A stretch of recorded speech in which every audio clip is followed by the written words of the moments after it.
গ্রিনল্যান্ডকে কেন্দ্র করে শুরু হওয়া যুক্তরাষ্ট্র ও ইউরোপের কূটনৈতিক টানাপোড়েন এবার রূপ নিচ্ছে বাণিজ্যিক সংঘাতে। মার্কিন প্রেসিডেন্ট ডোনাল্ড ট্রাম্প ইউরোপের ৮টি দেশের ওপর শুল্ক আরোপের ঘোষণার মাধ্যমে স্পষ্ট বার্তা দিয়েছেন, কৌশলগত স্বার্থে যুক্তরাষ্ট্র কঠোর হতে দ্বিধা করবে না। তবে এই চাপের মুখে ইউরোপ নতি স্বীকারের পথে হাঁটছে না। ডেনমার্কের প্রধানমন্ত্রী মেটে ফ্রেডেরিকসেনের কণ্ঠে ধ্বনিত হয়েছে ইউরোপীয় ঐক্যের দৃঢ় উচ্চারণ। ইউরোপ জিম্মি হবে না। তার বক্তব্য শুধু অর্থনৈতিক প্রতিবাদ নয়, বরং এটি ইউরোপের রাজনৈতিক সার্বভৌমত্বেরও ঘোষণা। বিশ্লেষকদের মতে ট্রাম্পের শুল্ক নীতি মূলত গ্রিনল্যান্ড দখলের বিরোধিতার প্রতিক্রিয়া হিসেবেই দেখা হচ্ছে।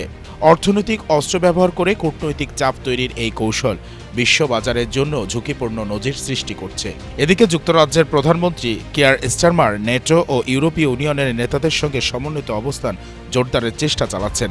তার ভাষায় মিত্রদের ওপর শুল্ক আরোপ শুধু বাণিজ্য নয়, নিরাপত্তা সম্পর্ককেও দুর্বল করে। বর্তমান পরিস্থিতি ইঙ্গিত দিচ্ছে এই শুল্ক যুদ্ধ কেবল করের অঙ্কে সীমাবদ্ধ নয়, বরং এটি পরাশক্তিদের কৌশলগত প্রভাব বিস্তারের নতুন অধ্যায়।